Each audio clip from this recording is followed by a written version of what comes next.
Well, good afternoon. Thank you all for coming. This is a little bit different than any normal sort of press conference we do. This is more of an availability. I have a couple of comments, and we'll take any questions that you have. I want to first start by stating once again the policy of the city, and that is getting to functional zero homelessness by 2030. It is the reason why we've invested ourselves in things like the Safe Move initiative. It is driving our investments that we will soon make in the $35 million in IoT money to help us meet our affordable housing goals. The goal's always been to get to 6,000 affordable units by 2028, and we're still squarely focused on that. In addition to that, contrary to the belief of some, we spent a significant amount of time and resources over the years working to decommission encampments in responsible ways.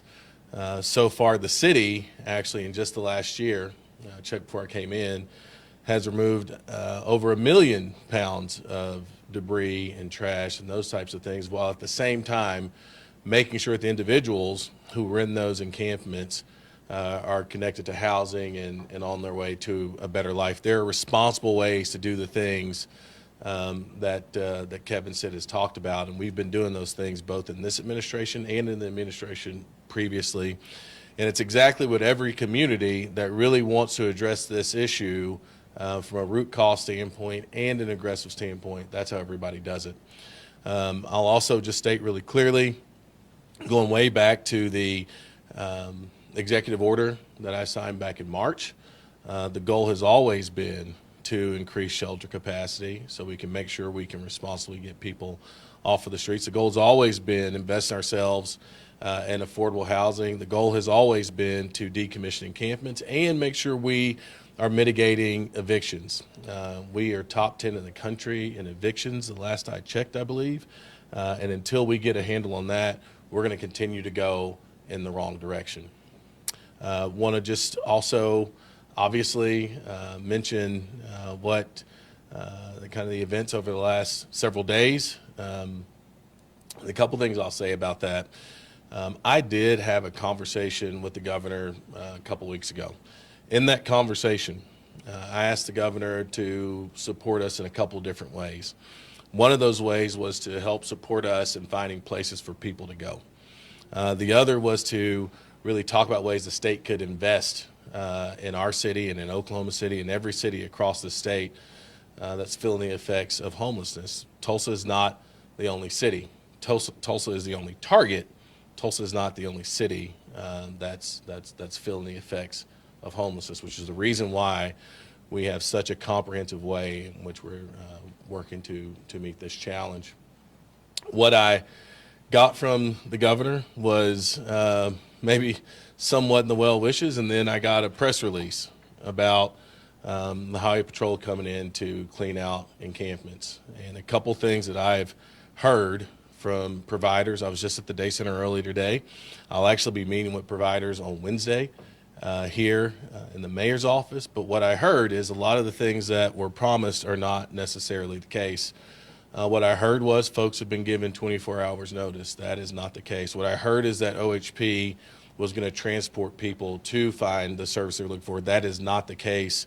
What I heard is people have times to collect their belongings, but what we are starting to find is people have had their IDs and their paperwork taken from them, making the opportunity to house them a lot more difficult. I mention all this because we would have been in a position to work with the state of Oklahoma to do this responsibly in a coordinated way. Had the governor reached out to us about it, we would have explained to him some of the difficulties that exist. He did not do that, and so folks are displaced. And what happens when you do that, and this is true in every part of the country, is you create a very tense and potentially dangerous environment in a city because you've essentially put people in crisis mode that have already spent some time in crisis mode. You undermine public safety in a city when you do things like this. I am certainly frustrated, but I'm also very much deeply committed to continuing down the road of making sure we address this problem in what I believe to be a proactive way, what I believe to be a way based on best practice and evidence, And we're going to continue to invest ourselves that way here in Tulsa. We're going to continually stay disciplined. We're going to band together, and we are going to get to functional zero homelessness in a sustainable way. Progress sometimes is not as fast as some people would like for it to be. But progress does not look like a bunch of Instagram and Twitter videos that frankly tell not even half of the story. What I have seen over the last couple days does not seem like the behavior of someone responsible for the things a governor is responsible for.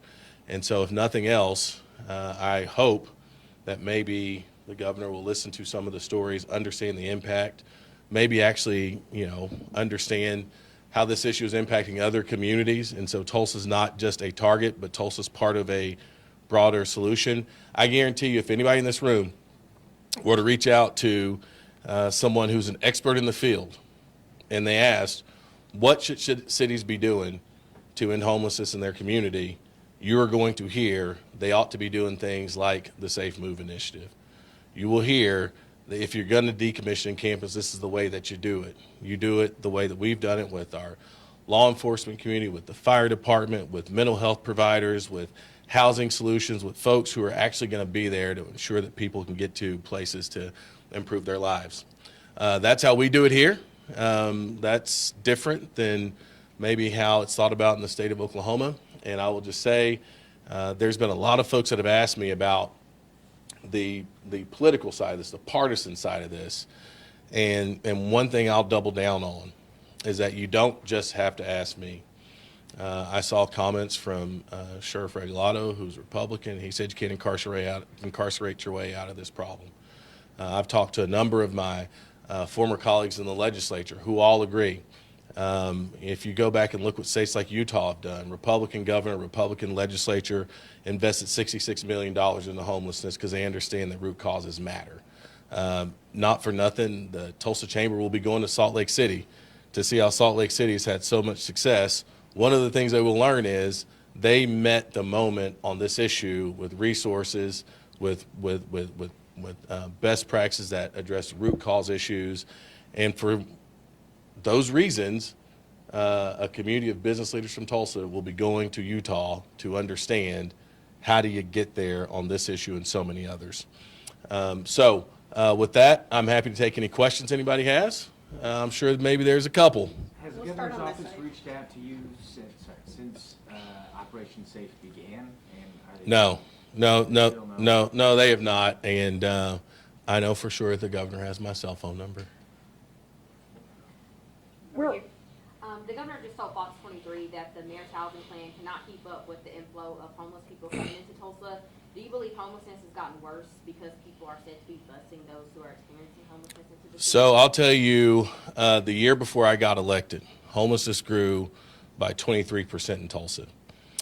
This year it grew by 4%. So if the governor says that my policies won't keep up with people coming in, I would remind him that before December the 2nd, they weren't my policies and they got worse. However, he was the governor, and so maybe it was some of his policies that couldn't keep up with the inflow of folks who are homeless. I feel like we've gotten to a place where we've been able to see it plateau, which is actually a trend across the country, so I won't take credit for that necessarily, but it puts us in a position to bring best practice solutions to decrease it and eventually end it. And so, for some reason, I think he might be under the illusion that homelessness in Oklahoma, homelessness in Tulsa started on December the 2nd of 2024. I think anybody can probably go back and do the research and they'll find it started a little bit before that. And if we don't all come together to address it in sustainable ways, it's only going to get worse, and the impact to citizens is going to get worse.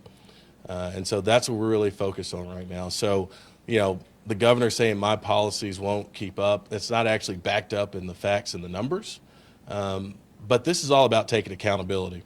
I will tell you, do I think that homelessness in Tulsa is my fault? No, but it is my responsibility. And I am holding myself accountable for getting us to a better spot. I am holding myself accountable to ending homelessness by 2030, and that means we have to start now. That's different than a leader who's simply talking about somebody else's policies, who's only been in office in 10 months, not taking any accountability and frankly, wanting us to applaud him just cleaning up the right-of-ways for which the state's always been responsible for. The state's always been responsible for those areas. We've done a lot of cleanups in those areas before, but that's always been the state's responsibility. I said it earlier today when I was on the radio. It is almost like when I was younger and my mom told me to clean my room, and I didn't do it immediately, and I waited for a long, long time to get it done. I finally got it done, usually on Mother's Day because that was my gift to her, and I wanted her to celebrate me for cleaning up my room. I don't think it's time to celebrate for simply cleaning up your room, and certainly doing it in a way that's caused a lot of chaos in the city because of the lack of coordination. You know, when you and the governor spoke on the phone initially, was there kind of a debate? Was it just an exchange of wish lists? Like, where are you guys disagreeing, I guess? Well, you know, I don't think that on the phone we had a lot of disagreement on this issue. You know, I'm a big believer that if you got something to say to somebody, you say it to them when you're on the phone with them, or you say it to their face. You don't say, oh, yeah, you know, a bunch of niceties and go on. We did have a spirited debate on tribal issues, but that was separate from the conversation around homelessness. I walked away, and I don't know if I said it at the time, but I walked away somewhat encouraged. That's why I was so surprised to see the rhetoric from the governor and all the videos about Tulsa. And I was confused because of the conversation. I was confused because the data doesn't back it up. I was confused because crime is actually down in all categories. We got our challenges, but I was confused because somehow, some way, it wasn't until August of this year that the governor realized that homeless folks were in the state of Oklahoma. And it wasn't until August of this year the governor realized that they only were here in Tulsa, but that's not backed up by anything else. So I thought we had a great conversation. The governor left a few things out of that conversation, and I think you can understand why he may have left them out, because I don't think that my guess is he probably would have guessed I wouldn't appreciate it. But I think if we're going to solve problems together, you can't lie to people on the phone. Right here and then Elizabeth, right there. How long do you expect Operation Safe to continue? I don't know. I've not talked to him. He's not talked to me. What I can say is I think there's a whole bunch of people who work for OHP who were trained in one of the best law enforcement agencies in the entire country on how to keep people safe on the highways. We were told they can't do the highways anymore. We were told they couldn't be in Tulsa. Now they're cleaning up trash and that kind of stuff, and all those things are important. But I think about the wasted resources on that standpoint. I can't imagine that there's anybody in that agency that if they could be honest would say this is something that they should be doing, is my guess. I imagine if I went and talked to my former colleagues in the legislature, they would probably say this is not something that we should be doing without coordination from the city. Again, we are the one city where that is true. So I have no clue how long it's gonna last. I hope, frankly, that even in the midst of all this disagreement, that if it's gonna persist for a while, that maybe somebody from the governor's office or the highway patrol is willing to pick up the phone and have a conversation with us about how we do it better together and how we maybe pull back and make sure we're serving people. As I understood it, and I've not obviously been in encampment when OHP has showed up. What I understand though is that people are given an option for jail or to move. Well, nobody's been taken to jail, and there's no confirmation from OHP they've actually connected anybody to a service. So I just don't really feel like that in and of itself is sustainable. Citizens of the city are going to feel the impact of that in negative ways if it persists for too long. And I know the deal's going to be, oh, well, the city can't handle it. This is somewhat of a manufactured crisis by doing without coordination with the city. And so my great hope is that it doesn't last long going down the road that's going right now. Elizabeth? Well, so it's kind of, my question was, do you think it's backlash to working with tribes, which you kind of addressed that, but it's definitely an echo of what we're seeing in DC. So how does it parallel with, Trump, and are you worried about, you're about as democratic as they come in Oklahoma? Do you think you're going to continue to be a target? I don't know. I mean, that's the decision of the governor. Look, I was in the legislature for 8 years, and 81 of my colleagues in the House when I left were Republican, and I worked fine with them. There are certainly disagreements that we have, but I was always invested in doing what I could to make Oklahoma a better state. I thought when I got elected mayor, I'd have a governor who was only invested in making sure Tulsa was a successful city. I wouldn't have guessed that any sort of political overhang from D.C. or anything like that would factor into that equation. End of the day, we're all Oklahomans, and my hope is that we can return back to that. So I don't wake up thinking about that too much. It's not a reality that I want to live in. But one thing I will say is no matter how much we are attacked, if we're doing the right thing, which by every measure we are doing the right thing, I'm fine with the attacks. I don't have the luxury of playing the political game. When you're in local government, you just got to take care of things. And so when it was OHP was leaving, we got to figure out how to take care of it. When it's the governor causing all this chaos right now, we got to take care of it. We wake up, we take care of things, and don't worry too much about anybody's political aspirations, of which I am told the governor has some. I think the best way to maybe go to Iowa as a presidential candidate is not to talk about how you stuck it to the Democratic mayor in Tulsa, but to talk about how you got your state off the bottom of every list that's out there. I mean, if you Google right now where we are in education, you probably guess we were near the bottom or something like that. And health outcomes, you probably guess we were near the bottom. Mental health, you probably guess we're near the bottom. And economic opportunity, you probably guess we're near at the bottom. What does all that ladder up to? It ladders up to homelessness growing in your state over the 7 years you've been governor. I think that's going to be a really hard case to make in Iowa. Here and then Randy and then Bert. Mayor, do you think that some of these facilities are equipped enough to handle possibly an influx of people now that? No, this is the deal. This has been part of the conversation that's been there from the start. And I understand that when the governor met with, some number of business leaders here, even he acknowledged that he needed somewhere for people to go in that conversation. He was told over and over again, we are at over 100% capacity in shelters all across this community, something we know. We've had to meet winter storms. We've had to meet all these needs since I've been in office. He moved forward anyway. So he was aware that we didn't have space. This is not something he didn't know. He was aware of it, which is the reason why I'm guessing they decided not to transport people. And they just told people to kind of scram because they understood there was no place for people to go. I will say in the conversation I had with him, I very specifically asked for his help in unlocking additional capacity at the Be Heard site, something that he very conveniently maybe forgot about. But it's the reason why Safe Move is committed to doing this in a responsible way, housing 300 people in the next 12 months. It is the reason why we're investing ourselves in affordable housing. It is the reason why we're keeping such a close and tight relationship with our shelter providers. It is all in service of making sure that, yes, we can address the issue of street homelessness and encampments in a responsible way. That takes a little bit of time, but it also mitigates any impact that we have to citizens in this community while also promoting a more compassionate and effective response to those who are unhoused. Randy, Bert, and Kim, and then we have time for one after that. Okay, so I'm over here. All right. Sorry, Randy. I'm hiding behind the TV guy. Yeah, man. So, the governor says this is all about public safety. Mhm. I'm wondering, in the short time frame we have here, has this had any impact on any of the city services? Absolutely. So one thing I will say, just to start on the premise of that question, and want to reiterate, crime is down in every category, even from last year in the city. And I think that's really important to note. But I have heard that not only has this driven up the number of folks showing up to emergency rooms at Hillcrest in particular, and probably the other hospital systems around town. There was also an issue when this started. It was First Friday, and it was like, hey, go downtown for services. And so we had a number of people who were downtown. So certainly has had a public safety impact where we've had a lot of people. You've been down the First Friday before. You know how many people are downtown. And you're saying, hey, we just very loudly interrupted your life, took everything from you, but go downtown. Well, what condition do you think somebody shows up downtown in? But is the, fortunately, I mean, again, this goes to a lot of the hard work that we've been doing over time.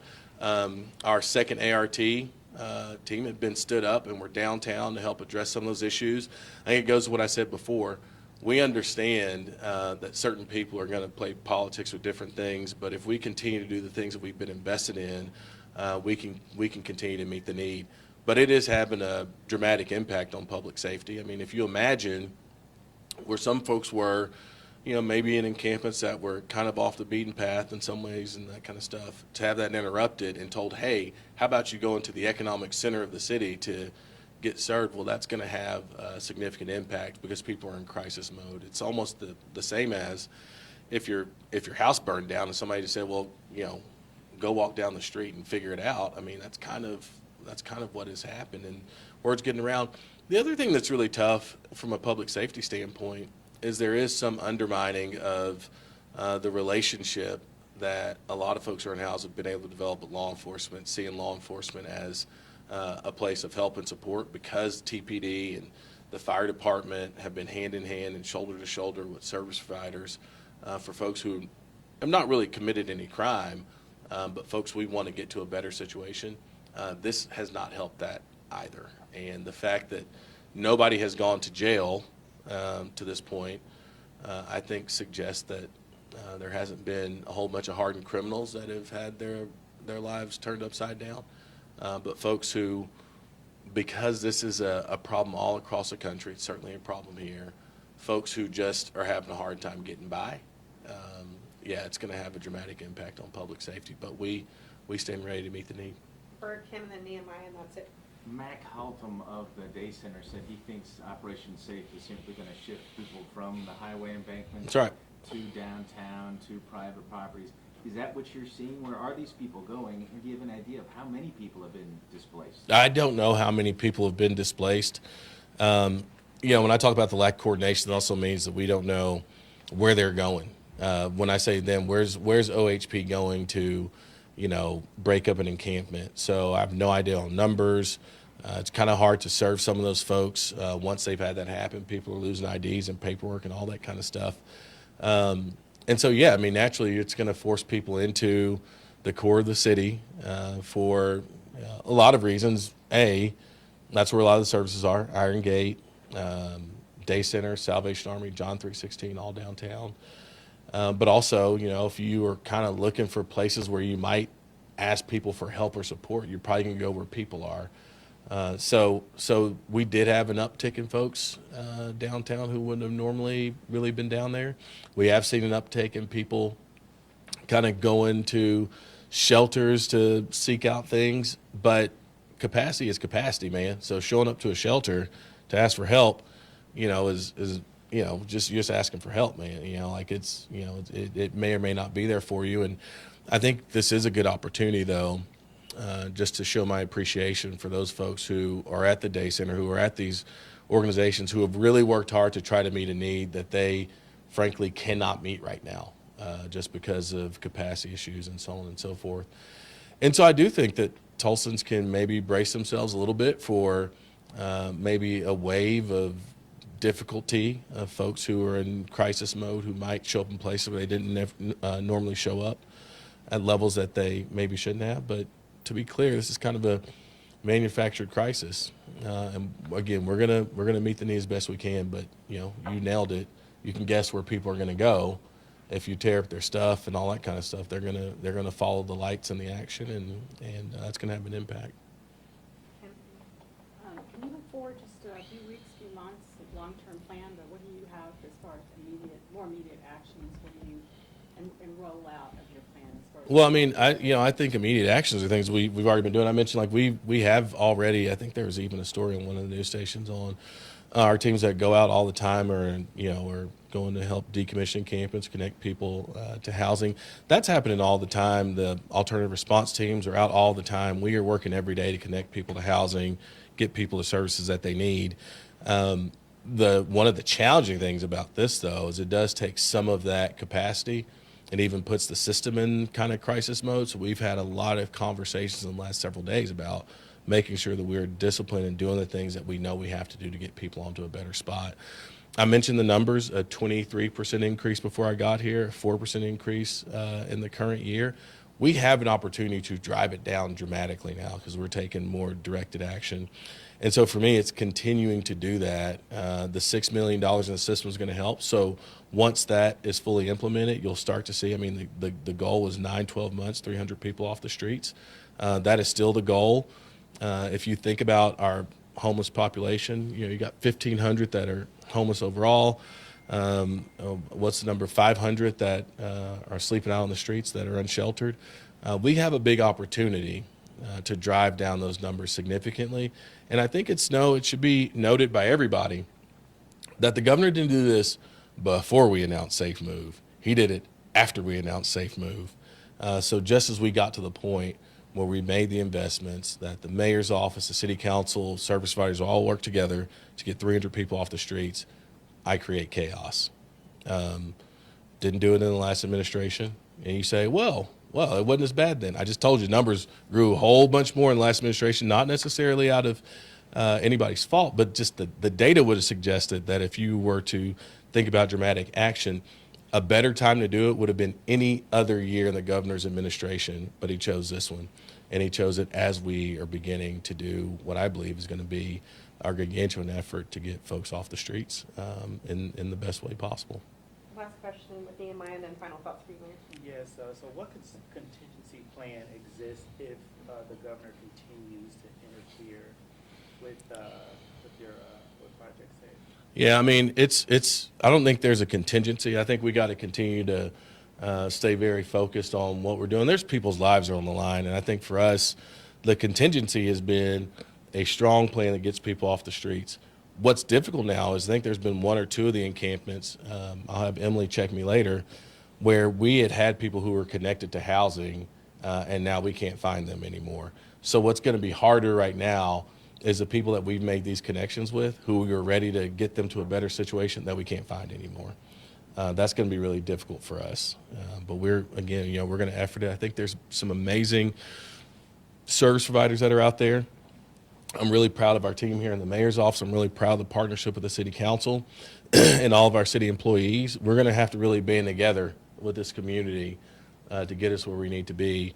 I sure hope that we get state leaders to help us do that. I think we have a lot of friends in the legislature who understand the severity of the problem. I think we can look to states like Utah where the investment mattered.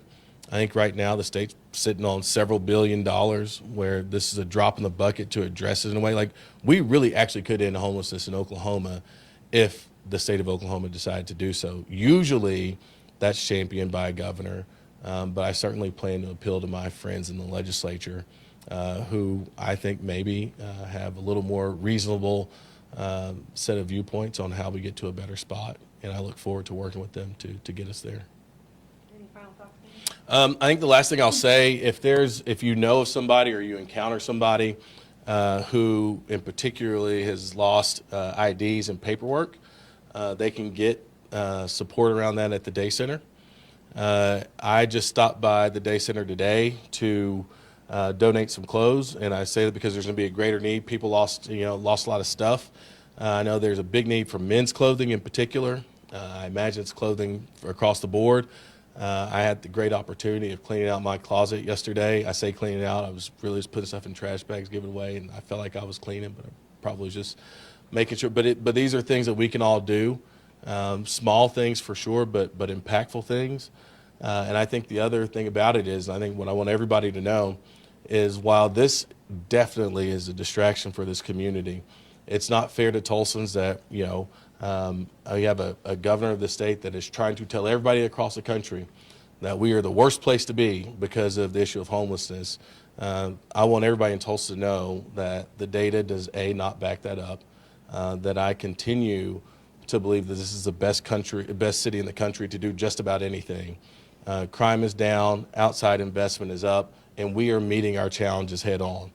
And we're going to continue to do that no matter who's in the governor's office. And I look forward to working with people across this community. I told the group today that these are Tulsa problems and thus must be solved by Tulsans. And anybody who doesn't want to be part of that solution, while I am disappointed, I understand, but we're not going to slow down in our effort to get to functional zero homelessness by 2030 and do all the other things necessary to make sure that folks in Tulsa can live in a safe community that is the best place to raise a family, go to school, or open a business, and live a life. Thank you guys for being here. Appreciate it.